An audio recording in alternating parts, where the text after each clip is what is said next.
Media times news channel देख रहे आप सभी दर्शकों का बहुत बहुत स्वागत है। मैं हूं रमनदीप कौर। इस वक्त की बड़ी खबर आ रही है प्रयागराज से। क्या है पूरा मामला, देखने के लिए बने रहिए हमारे। संगम तट पर जनवरी 2026 में लगने वाले माघ मेले को लेकर पुलिस विभाग ने किया भूमि पूजन।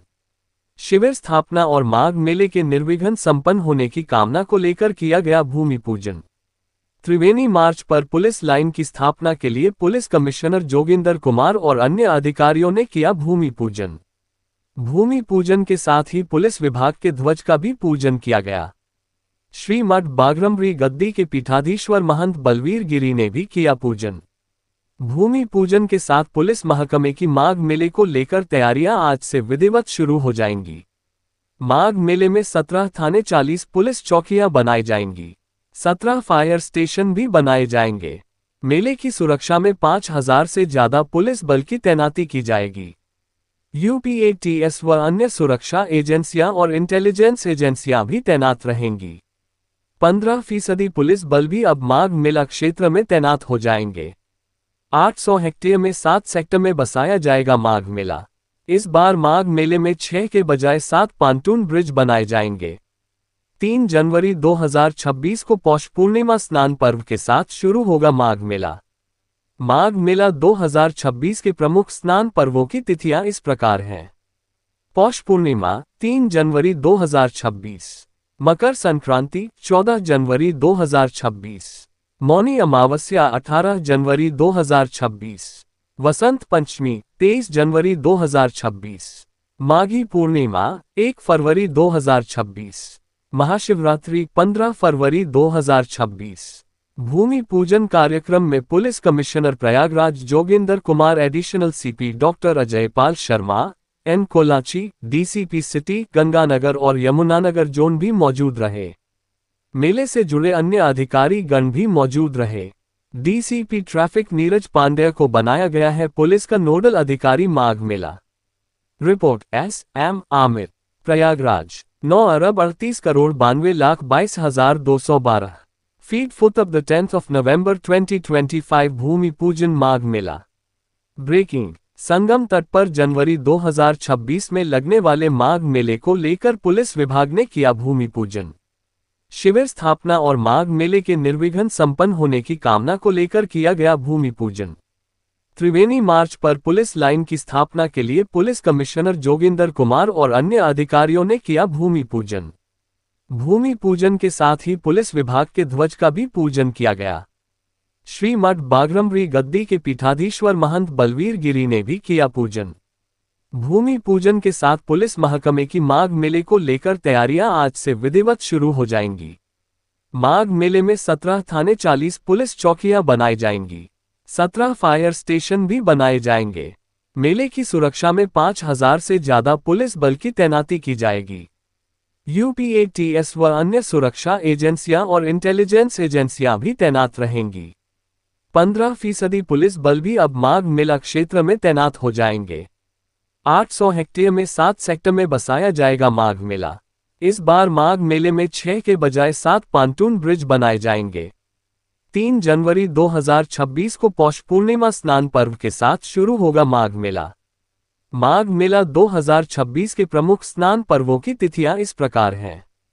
पौष पूर्णिमा 3 जनवरी 2026, मकर संक्रांति 14 जनवरी 2026, मौनी अमावस्या 18 जनवरी 2026, वसंत पंचमी 23 जनवरी 2026, माघी पूर्णिमा 1 फरवरी 2026, महाशिवरात्रि 15 फरवरी 2026। भूमि पूजन कार्यक्रम में police commissioner Prayagraj Joginder Kumar, additional CP doctor Ajay Pal Sharma, N Kolachi, DCP city Ganganagar और यमुनानगर जोन भी मौजूद रहे। मेले से जुड़े अन्य अधिकारी गण भी मौजूद रहे। डीसीपी ट्रैफिक नीरज पांडेय को बनाया गया है पुलिस का नोडल अधिकारी माघ मेला। बाइट। महंत बलवीर गिरी, लेटे हनुमान मंदिर। Walk through. Joginder Kumar, police commissioner. 2025 का माघ मेले की तैयारियों के लिए पुलिस विभाग ने आज भूमि पूजन किया है माघ मेले का। और इस बार माघ मेला और भव्य होगा पिछले माघ मेलों की अपेक्षा, और उसमें हम लोगों ने पर्याप्त फोर्स भी उसी तरीके से हम लोगों ने तैनात करी है। इस बार 17 पुलिस थाने बनेंगे और 40 पुलिस चौकियां बनेगी। इसके अलावा एटीएस और अन्य संसाधन पुलिस के वीडीडीएस की टीमें, केस चेक टीमें ये पर्याप्त मात्रा में रहेगी और सुरक्षा व्यवस्था बहुत अच्छी रहेगी इस बार माघ मेले की। कुंभ मेले में जो पिछली बार कुछ नए एक्सपेरिमेंट्स किए गए हैं, पुलिस विभाग ने अच्छी तरह से ड्यूटियां की है, अच्छी तरह से पुलिस कर्मियों ने व्यवहार किया है, उसी तरह से उसी परंपरा को बनाए रखते हुए हम लोग पुलिस विभाग में ऐसे कर्मियों की यहाँ ड्यूटियां लगाएंगे जो श्रद्धालुओं को सुगम दर्शन करा सके और त्रिवेणी धाम का आनंद ले सके। वो लोग जो श्रद्धालु यहाँ आएंगे, तैनाती शुरू हो जाएगी। पुलिस कर्मियों की ड्यूटियां फेज वाइज लगेगी। अभी से आज से ही शुरू होगी है कुछ ड्यूटियां पुलिस की, और आज से ही हम लोगों का पुलिस का जो ड्यूटी चार्ट भी तैयार हो गया है। हमारा पुलिस का जो माघ मेले का ऑफिस वो तैयार हो गया है। हमारे डीसीपी जो रैंक के ऑफिसर हैं, माघ मेले के इंचार्ज हैं श्री नीरज पांडे, उनकी तैनाती हो गई है। उनके साथ सहायक नोडल अधिकारी श्री विजय आनंद की तैनाती हो गई है। उसके अलावा सहायक नोडल अफसर की भी तैनाती हो गई है।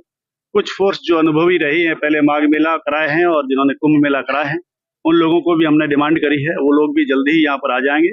और पुलिस विभाग का हमारा माघ मेले का ऑफिस स्टार्ट हो चुका है और सही तरीके से, सुरक्षित तरीके से भव्य माघ मेला आपको देखने को मिलेगा। आचरण व्यवहार के अलावा शाकाहारी जो पुलिसकर्मी होते हैं उनकी तैनाती माघ मेला में शाकाहारी पुलिसकर्मियों की तैनाती की जाएगी। साथ ही इसके अलावा जो अच्छे व्यवहार करने वाले, जो श्रद्धालुओं के साथ श्रद्धा भाव से उनको दर्शन करा सके त्रिवेणी धाम का, प्रयागराज जी का, ऐसे पुलिसकर्मियों की ड्यूटियां लगाई जाएगी। Thank you. स्थापित हो गया प्रशासन की तरफ से, सरकार की तरफ से, कि इस प्रयागराज में जितने भी अतिथि हमारे आएंगे उनकी सुख सुविधाओं के लिए, उनकी सुरक्षा के लिए जो इंतजाम किएंगे, उसका आज एक तरह से भूमि पूजन करके, ध्वज स्थापित करके यहाँ के देवी देवताओं से प्रार्थना की गई है कि हमारा जो माघ मेला, जो कल्पवास है, वो मंगलमय सकुशल चले। इसके लिए आज भगवान से यहाँ प्रार्थना की गई। हनुमान जी महाराज से, त्रिवेणी मैया से, तीर्थराज प्रयाग के सभी देवी देवताओं से यही प्रार्थना की गई कि हमारा जो माघ माह है वो सकुशल मंगलमय हो और सभी जो सुरक्षा कर्मी जितने भी व्यवस्था में रहे उन सभी का स्वस्थ बढ़िया रहे, आनंददायक रहे, ताकि सभी का मेला आनंद मंगल हो सके। ओम नमो नारायण, जय श्री राम। देखिए, को कह सके प्रयाग के प्रभाव का वर्णन कोई नहीं कर सकता। और जो ये माघ मेला का अवसर आज भूमि पूजन पालन कर रहा है, ये मूलतः जो पिछले साल 66 करोड़ लोगों का कुंभ हुआ था, आज अब की बार के जो मेला ज्योतिषीय गणनाओं के आधार पर उससे शक्तिशाली है। कहीं न कहीं जो पिछले साल मकर राशि में सूर्य थे, कुंभ राशि में गुरु थे और कुंभ राशि में शनि थे, वृषभ राशि में गुरु थे। इस वर्ष मिथुन और कर्क दोनों के बीच में गुरु है, तो ये माघ मेला कहीं न कहीं बहुत कल्याणकारी फल देने वाला है। इस बार भी बहुत तगड़ा यहाँ पर भीड़ होगी, लोग स्नानार्थी आएंगे, पर्यटन की व्यवस्था होगी। आने वाला समय जो जनवरी से शुरू हो रहा है, ये भारत के लिए महाकल्याणकारी है, भारत के विकास के लिए कल्याणकारी है, प्रयागराज के गौरव को बढ़ाने वाला है। इसकी शुरुआत हो चुकी है। आज प्रशासन माघ मेला का पूजन कर रहा है। ये प्रयागराज के गरिमा का विषय है। आने वाले समय में भारत विश्व की तीसरी अर्थव्यवस्था बनने जा रहा है 1 साल के अंदर। उसके लिए दैवी शक्तियों को, सरकार को सपोर्ट आवश्यक है। दैवी शक्ति हमारे देशवासियों को सपोर्ट करेगी और हमारा देश गरीबी और हर तरह के तनाव से मुक्त रहेगा। यही हम प्रयागराज से प्रार्थना करते हैं। जय हिंद, जय प्रयागराज। आचार्य हरिकृष्ण शुक्ला, प्रयागराज। दिल्ली में धमाके के बाद प्रयागराज जिले में भी हाई अलर्ट जारी कर दिया गया है। प्रयागराज पुलिस कमिश्नरेट समेत सुरक्षा एजेंसियां पूरी तरह सतर्क हो गई है। रेलवे स्टेशन, बस स्टैंड और सिविल लाइन, सुभाष चौराहा, पुराने शहर के स्टेशन चौराहा, अन्य प्रमुख स्थानों पर चेकिंग लगाई गई। बम स्क्वाड, डार्क स्क्वाड और स्थानीय पुलिस की टीमें एक्टिव मोड में है। हर आने जाने वाली ट्रेन और बसों की गहन तलाशी ली जा रही है, जबकि यात्रियों के सामान को स्कैनर से गुजार कर चेक किया जा रहा है। शहरवासी भले ही थोड़ी असुविधा महसूस कर रहे हो, लेकिन ये कदम उनकी सुरक्षा के लिए जरूरी बताया जा रहा है। दिल्ली में ब्लास्ट की खबर जैसे ही सामने आई, प्रयागराज पुलिस कमिश्नर रेट और खुफिया एजेंसियों ने तुरंत मीटिंग बुलाई। तीनों जोन के डीसीपी खुद मैदान में उतर आए तो दूसरी तरफ रेलवे स्टेशन पर अतिरिक्त फोर्स तैनात कर दी गई।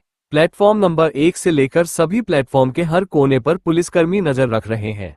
ट्रेनों के डिब्बों में घुसकर संदिग्ध सामान की जांच हो रही है, तो वहीं सड़कों पर पुलिस सभी वाहनों की डिग्रियां खोलकर चेक करती नजर आए। दिल्ली में लाल किले के पास कार में हुए ब्लास्ट के बाद प्रयागराज की भी पुलिस अलर्ट मोड पर है और आपको दिखा रहे हैं यहाँ पर भी चेकिंग अभियान चलाकर गाड़ियों को चेक करा जा रहा है कि कोई किसी तरह का संदिग्ध कोई ना हो और उसमें किसी तरह का अलग से कोई ऐसा पदार्थ लेके ना जा रहा हो जिस कुछ विस्फोटक हो या कुछ अन्य जैसी चीजें, इसको लेके यहाँ पर चेकिंग की जा रही है। बता दें, प्रयागराज में भी दिल्ली में हुए लाल किले के पास धमाके के बाद अब चेकिंग अभियान चलाया गया है। सुभाष चौराहे पर ये सिविल लाइंस के चेकिंग की जा रही है। दिल्ली में लाल किले के बाहर एक कार में विस्फोट हुआ है और उसके बाद वहां पर अलर्ट मोड पर है। प्रशासन जांच कर रहा है कि धमाके की वजह क्या थी और पूरी तरह से पुलिस यहां पर चेकिंग अभियान चला रही है। दिल्ली के हादसों को लेकर यूपी अलर्ट मोड पर है और लगातार यहाँ पर चेकिंग चल रही है और आपको दिखा रहे हैं यहाँ पर पुलिस चेकिंग अभियान चला रही है और जो लोग यातायात नियमों का उल्लंघन भी कर रहे हैं उनकी गाड़ियों का चालान हो रहा है। गाड़ियों में ब्लैक फिल्म जो लगा रखे हैं उनकी ब्लैक फिल्म भी उतारी जा रही है। तो ऐसे में प्रयागराज में भी अब अलर्ट मोड पर पुलिस दिख रही है क्योंकि दिल्ली के धमाकों के बाद अब प्रयागराज की पुलिस भी अलर्ट मोड पर है और लगातार सख्ती बढ़ती जा रही है। पर प्रयागराज में भी लगातार चेकिंग अभियान चलाया जा रहा है। गाड़ियों को रोककर चेकिंग की जा रही है, चाहे रेलवे पुलिस हो या फिर शहर की पुलिस हो। फिलहाल हमारे साथ डीसीपी नगर है, हम उनसे बात करेंगे। सर, ये जो मुंबई दिल्ली में जिस तरह से ब्लास्ट हुआ है कार में, उसको देखते हुए किस तरह से निगरानी की जा रही है, क्या कुछ खास व्यवस्था है, किस तरह से सीसीटीवी की भी मदद ली जा रही है? आज दिल्ली में हुए कार में धमाके के बाद पूरे उत्तर प्रदेश में अलर्ट जारी किया गया है। इसी के तहत प्रयागराज पुलिस कमिश्नरेट में भी जगह जगह पर सघन चेकिंग का अभियान किया जा रहा है। वाइटल इंस्टॉलेशन जैसे airport, railway station, bus stand, अन्य संवेदनशील धार्मिक स्थानों के आसपास सघन चेकिंग की जा रही है। इसमें हमारी EHF टीम, DDS टीम, अन्य टीमें भी लगी है। इसमें रेलवे पुलिस और नगर की पुलिस भी इसमें पूरी सघन चेकिंग अभियान में पूरा हिस्सा ले रही है। इसके तहत किसी भी सस्पिशियस मूवमेंट, चाहे किसी व्यक्ति या वाहन का हो, उसकी सघन चेकिंग की जा रही है। उसको इंटरसेप्ट करने का हमारे द्वारा निर्देशित किया गया है। अन्य सभी जगह पर सुरक्षा के लिए पूरी तरह से पूरी तरह से मुस्तैद है। तो हमारे साथ डीसीपी नगर थे जिन्होंने बताया किस तरह से चेकिंग अभियान किया जा रहा है और आप देख सकते हैं कि किस तरह से पुलिस अलर्ट मोड पर हो। पूरे शहर को छावनी में तब्दील कर दिया गया है। पुलिस पूरी तरह से अलर्ट मोड पर है। गाड़ियों को रोककर चेकिंग कराई जा रही है, डिग्गी चेक कराई जा रही है, चाहे वो प्रयागराज पुलिस कमिश्नरेट हो या फिर GRP हो या फिर RPF हो, पूरी तरह से मुस्तैद हैं और लगातार चेकिंग अभियान चलाया जा रहा है। वीडियो जर्नलिस्ट सामू कुशवाहा के संग सैयद मोहम्मद आमिर, प्रयागराज। संगम नगरी प्रयागराज में प्रसिद्ध ज्योतिषाचार्य हरि कृष्ण शुक्ला ने प्रेस वार्ता की है शादी। उन्होंने प्रेस वार्ता करते हुए कई मुद्दों पर सवाल खड़े किए तो बीजेपी से केंद्रीय मंत्री मुरली मनोहर जोशी और हेमवती नंदन बहुगुणा को भारत रत्न दिए जाने की मांग की। वहीं बिहार चुनाव को लेकर उन्होंने भविष्यवाणी करते हुए कहा कि ग्रह और नक्षत्र के अनुसार NDA की सरकार बनेगी। तो वहीं उन्होंने प्रयागराज के विकास पर भी सवाल खड़े किए हैं। हमने देखा है, पहचाना है। मैं अपनी पारिवारिक समस्याओं पर बात कर रहा हूं और सरकार, केंद्र सरकार और राज्य सरकार को हम अपना ज्ञापन देंगे। उनके बारे में, हमारे क्षेत्र के, हम अपनी समस्याओं के बारे में अपने बड़े लोगों को बताने का मैं प्रयास कर रहा हूं। पहली बात तो प्रयागराज में पहली चीज जो हमारा मुद्दा रहा है कि जिन्होंने प्रयागराज में 6 प्रधानमंत्री दिए, बहुत बड़े बड़े नेता, एक इंटेलेक्चुअल भूमि रही है प्रयागराज संगम की। ऐतिहासिक काल से स्वतंत्रता संग्राम के समय और स्वतंत्रता संग्राम के बाद भी भारत ने, प्रयागराज ने 6 प्रधानमंत्रियों को दिया है। यही हमारी मुरली मनोहर जोशी जी थे, हेमवती नंदन बहुगुणा जी थे, जिन्होंने प्रयागराज को अपना घर मान करके उस तरह से विकास किया है। हमारे बहुगुणा जी ने आपको यमुना पार क्षेत्र में नहरों का जाल बिछाया, नैनी क्षेत्र में उन्होंने ये औद्योगिक नगर बसाए और हमारे जोशी जी ने यहाँ पर यमुना का पुल दिया, IIT दिया, सेंट्रल यूनिवर्सिटी बनाया। अर्थात इन्होंने अपना समझ करके, अपना विकास न करके क्षेत्र का विकास किया, जनता का विकास हुआ। और आज जो दिख रहा है इन्हीं दोनों महापुरुषों की देन है।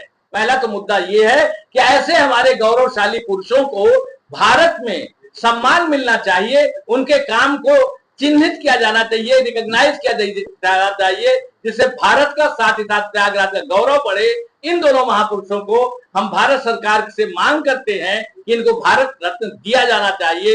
इनका चरित्र, इनका व्यवहार, इनका जीवन ये अनुकरणीय रहा है। ऐसे लोगों को देने से हमारे समाज में नेताओं के लिए भी एक प्रेरणा मिलेगी और लोग अपना मान करके क्षेत्र का विकास करेंगे। करोड़ लोग कुंभ मेला लगा है, बाहर से लोग आकर के सब यहाँ पर रहे हैं और आज ये प्रयागराज के कारण जो हमारे देश की अर्थव्यवस्था में बूम आया है, 2 लाख करोड़ रुपए का फायदा हुआ है। हम चाहते हैं केंद्र सरकार और राज्य सरकार से कि जो हर साल यहाँ माघ मेला लगता है, 6 साल में अर्ध कुंभ लगता है, 12 साल में कुंभ लगता है। तो अगर पर्यटक स्थली के रूप में संगम को डेवलप कर दिया जाए तो यहाँ 8-10 विधानसभाएं अपने आप डेवलप हो जाएंगी, अर्थव्यवस्था यहाँ पर मजबूत हो जाएगा, पर्यटन के लिए विकसित हो जाएगा और परमानेंट जो हमारी जाम की समस्या होती है और प्रयागराज में जो कुंभ के समय पैनिक होता है वो सब बंद हो जाएगा। प्रयाग वासियों को लाभ मिल पाएगा अर्थव्यवस्था की दृष्टि से अगर पर्यटन स्थली संगम को आपको साबरमती रिवर फ्रंट की तरह जितने हमारे फ्रंट है फाफा मऊ से लेकर के सुजावन देव मंदिर तक अगर सारी चीजों को डेवलप कर दिया जाए तो पूरे शहर का, क्योंकि हमारा वाटर लॉक शहर है, तो पूरे शहर का एकदम दिव्यतम विकास हो जाएगा, संगम केंद्र में हो जाएगा और पूरा प्रयागराज जो विश्व में भारत का गौरव बढ़ाता है इसको प्रॉपर प्रतिष्ठा मिल सकेगी। एक भी बड़े स्तर का एम्स जैसा हॉस्पिटल नहीं है।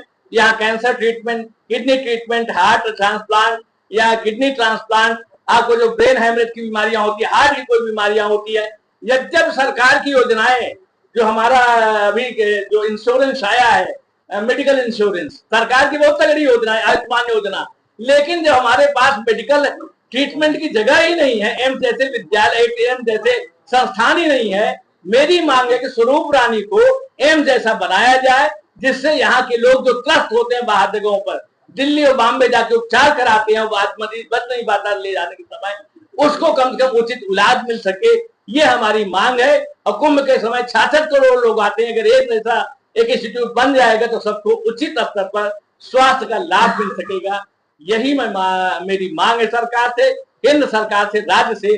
प्रयागराज के लोगों को भी इसकी आवाज उठानी चाहिए, क्योंकि बच्चा जब रोता है तभी माँ दूध देती है।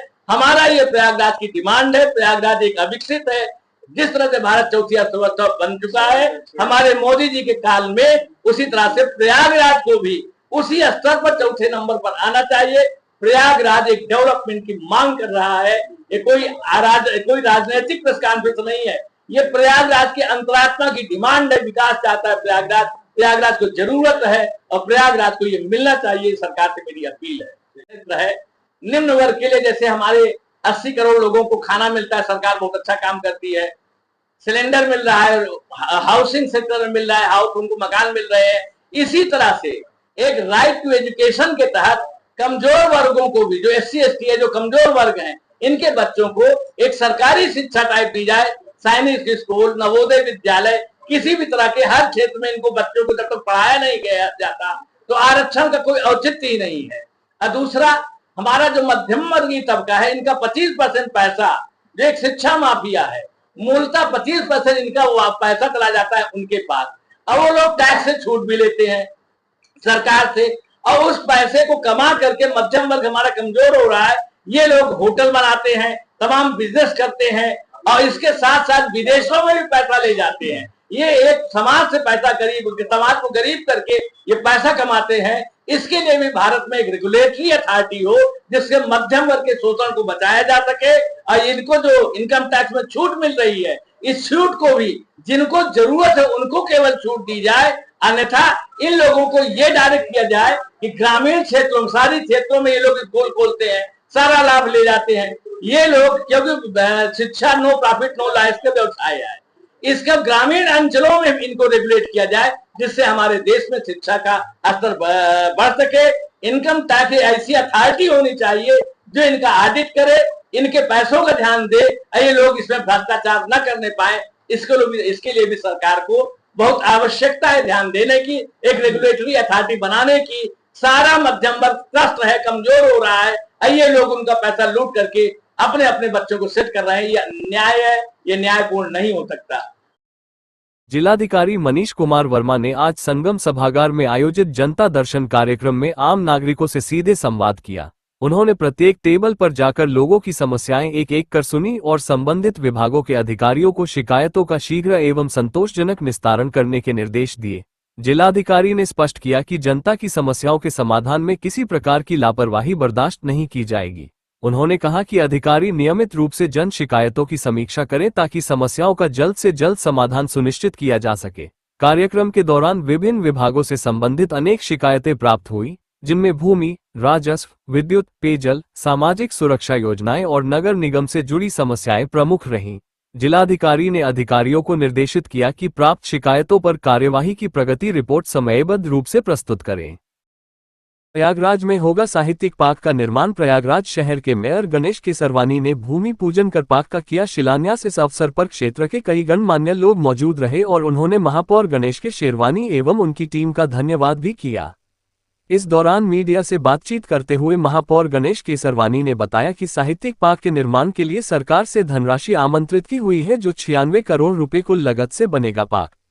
पार्क का आकर्षण होगा प्रयागराज के साहित्यकारों की मूर्ति लगाई जाएगी। इसके अलावा पार्क में विश्व साहित्य की लाइब्रेरी के अलावा पार्क में बनेगा ऑडिटोरियम, फूड कोर्ट सहित कई अन्य आकर्षण के केंद्र होंगे, जो कि न केवल पार्क के और लोगों को आकर्षित करेगा बल्कि प्रयागराज और देश के साहित्य और कवियों के विषय में जानकारी प्रदान करेगा।